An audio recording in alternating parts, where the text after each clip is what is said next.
Hi everyone, my name is Thong. I'm the Associate Dean of Digital Design at RMIT School of Design.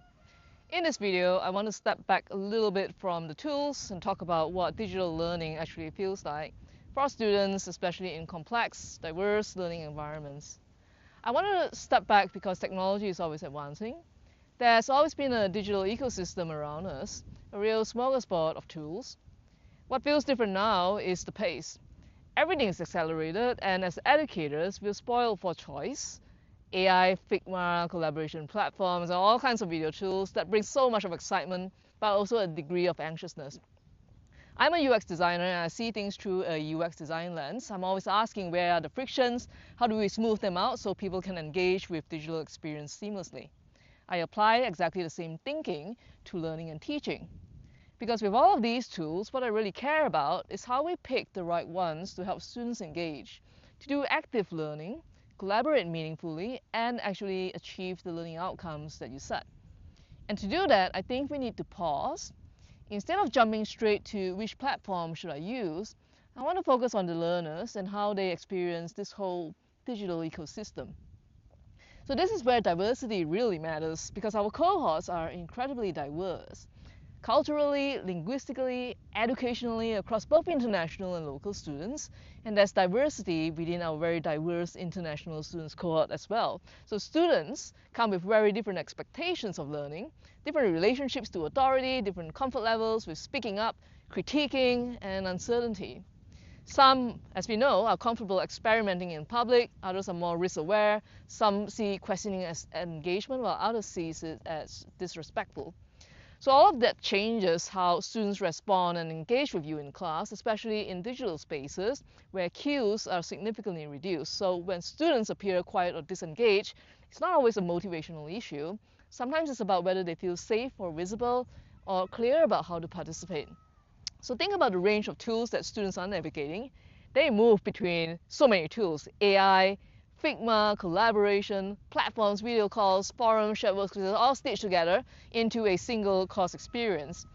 The question isn't whether these tools are powerful, it's actually how the students experience them. And when we ask students to collaborate online or critique each other's work online, do they actually feel a sense of belonging in those spaces? Because belonging doesn't just apply to physical classrooms, it applies just as much in digital participation as well. And I think that's something that we need to be aware of. Sometimes what we label as disengagement is really a lack of belonging or trust, which can undermine the student experience. I'll give you a concrete example. So I was running a UX design studio with students from China, Southeast Asia, and Australia. From a technology point of view, I set up what I thought was a fantastic digital stack, Figma, Miro, and all of that shebang, but learning wasn't flowing in that class. The group work stalled, feedback was very surface level, and critique was avoided. Some students absolutely dominated while the rest withdrew. So on the surface, it looked like an engagement problem, but it wasn't technical, it was actually a cultural problem. Students brought very different assumptions into the same digital space about authority, risk, critique. The technology didn't create those differences, it actually amplified them. So the tools work exactly as they were designed, the learning experience actually didn't. And that distinction really shifted how I think about digital learning design. This is where the idea comes from. Don't design the features, but instead we design the conditions. I didn't change the technology, I simply changed the experience around using the technology. I introduced then clearer critique structures. I rotated roles, so power didn't settle with the same voices. I gave students language for feedback, so participation didn't rely on confidence or language fluency alone. Once I changed those conditions, the students' experience changed, even though the technology didn't. They were more engaged, everyone participated, and it entailed in a far improved learning experience. So that's what I mean by designing for conditions. It's about shaping the social, emotional, and cultural environment in which the technology operates. So this connects directly to belonging, because belonging isn't about comfort. It's about whether students feel their ways of thinking and communicating are legitimate, both physically and digitally. So educators design for belonging through decisions that often feel small, but they are actually quite structural. Who speaks first, how feedback is framed, what counts as participation, and how silence is interpreted. If those things aren't designed deliberately, then the students will end up adapting themselves in very uneven and honestly very exhausting ways. You can see this clearly in how students are now using AI increasingly in recent years. So many are using them as a translator for tone, confidence, and expression, not just for language. But this actually isn't new because the students have been doing this for years with tools like Google Translate. AI didn't introduce the behavior, it simply made it more visible.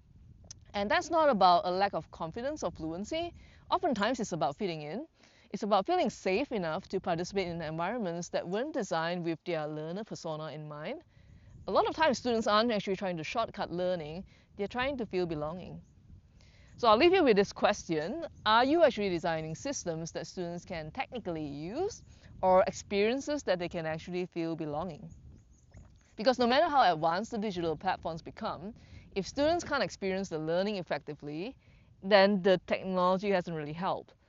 Designing effective digital learning isn't about better tools, it's about creating better conditions for trust, participation, a sense of culture, and a sense of belonging.